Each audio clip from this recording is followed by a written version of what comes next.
La cuestión de la naturaleza y el carácter de Dios ha sido objeto de profundo debate y reflexión teológica.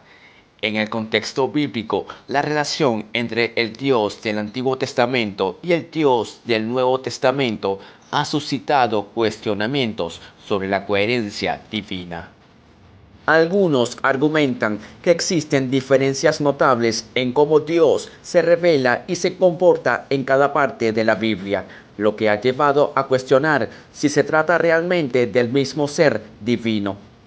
Y esto es porque en el Antiguo Testamento Dios se presenta como un Dios de justicia y juicio que ejerce su ira sobre la maldad y la desobediencia. Repito, sobre la maldad y la desobediencia.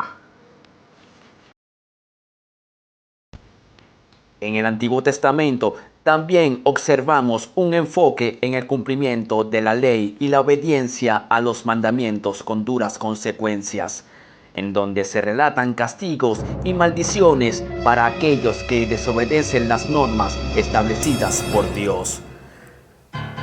Pero en contraste, en el Nuevo Testamento Dios es presentado como un Dios de amor y misericordia que ofrece la salvación y el perdón a través de Jesucristo. La figura de Jesús se destaca por su mensaje de amor, perdón y compasión hacia todos, incluyendo a los pecadores y marginados. Y su muerte en la cruz se interpreta como un acto de sacrificio redentor donde predomina el amor por la humanidad. Esta aparente diferencia en el carácter de Dios ha llevado a algunas interpretaciones críticas que sugieren que el Dios del Antiguo Testamento no es el mismo Dios del Nuevo Testamento. ¿Será cierto esto o son interpretaciones falsas? Comenta tu opinión. Es esencial tener en cuenta que, si bien puede haber una aparente diferencia en cómo se presenta a Dios en ambos testamentos, esto no significa que haya una contradicción en su naturaleza. Y al final del video entenderás el porqué. Al abordar esta aparente diferencia de Dios en ambos testamentos, es importante considerar el contexto cultural, histórico y teológico de cada relato bíblico para una interpretación adecuada. Pero para ello, primeramente debemos comprender, de acuerdo a la Biblia, cuál es el principal propósito de Dios con la humanidad. El propósito primordial de Dios es establecer una relación restaurada con la humanidad. Como bien sabemos, a través del pecado, la relación original entre Dios y los seres humanos fue dañada.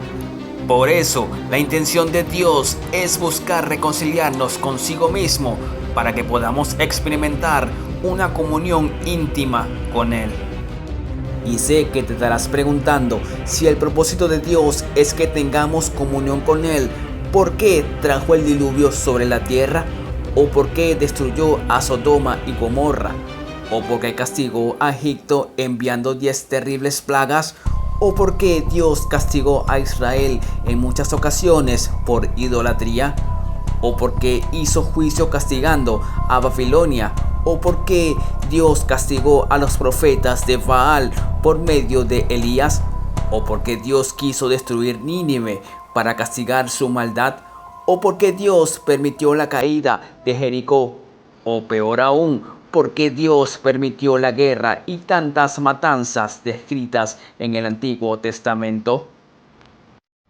Si algo común podemos encontrar entre las razones y el propósito de todos estos juicios, es que todos estos relatos están relacionados con el pecado, la maldad y la desobediencia.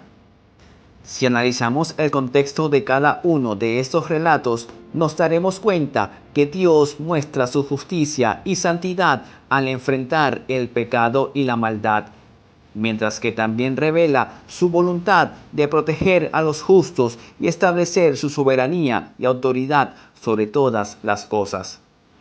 Los juicios de Dios del Antiguo Testamento nos enseñan que el ser humano es responsable de sus acciones y decisiones, y es aquí donde entra en juego el libre albedrío, en donde entre dos caminos el ser humano tiene la capacidad de elección entre lo bueno y lo malo, y nuestra elección tiene consecuencias para ambos caminos.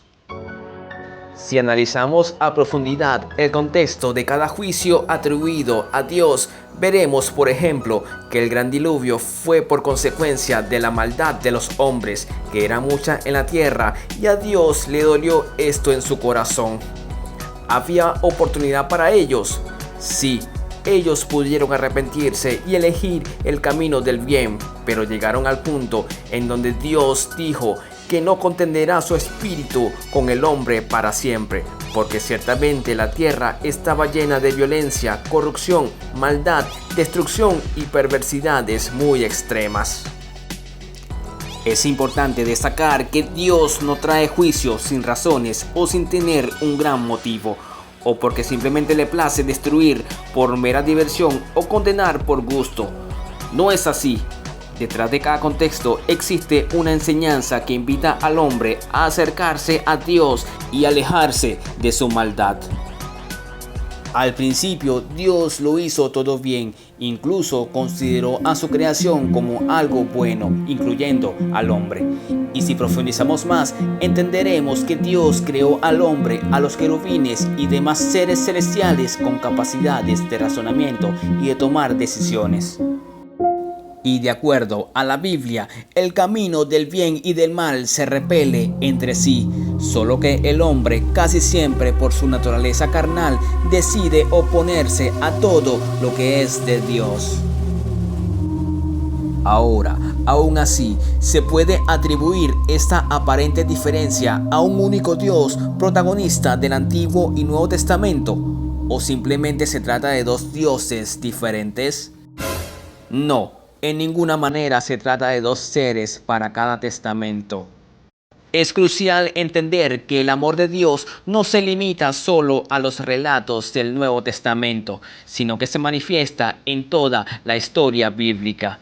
Y tampoco se limita a los juicios de Dios solo al Antiguo Testamento, ya que en el Nuevo Testamento podemos encontrar la historia del juicio de Ananías y Zafira, o la revelación del Apocalipsis. Realmente existe una continuidad entre el Antiguo Testamento y el Nuevo Testamento, y Dios es el protagonista en ambos. Desde esta perspectiva, Dios siempre ha tenido un plan de redimir a la humanidad desde la expulsión del hombre del Edén, y este plan se va revelando progresivamente a lo largo de la historia bíblica. En el Antiguo Testamento se estableció el pacto con el pueblo de Israel a través de Moisés y se dieron las leyes y mandamientos para guiar a la humanidad hacia la rectitud y la justicia. Sin embargo, la humanidad a menudo se alejaba de los caminos de Dios y quebrantaba el pacto, lo que llevaba a juicios y consecuencias. Luego, en el Nuevo Testamento, se presenta el nuevo pacto a través de Jesucristo, quien se convierte en el mediador entre Dios y la humanidad. Se enfatiza la gracia, el amor y la misericordia divina y la posibilidad de la redención a través de la fe en Jesús. Desde esta perspectiva, Dios no cambia, pero su relación con la humanidad puede manifestarse de diferentes maneras a lo largo del tiempo, adaptándose a las circunstancias del contexto.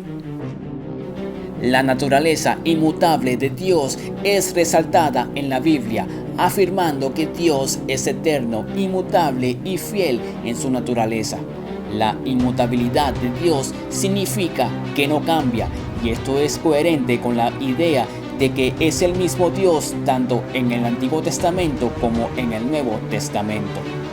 Hasta el mismo Jesús en el Nuevo Testamento hace referencia en las antiguas escrituras y se identifica con la tradición y las enseñanzas de los profetas anteriores, en donde Jesús muestra cómo toda la escritura apunta a Él y su misión de redimir a la humanidad.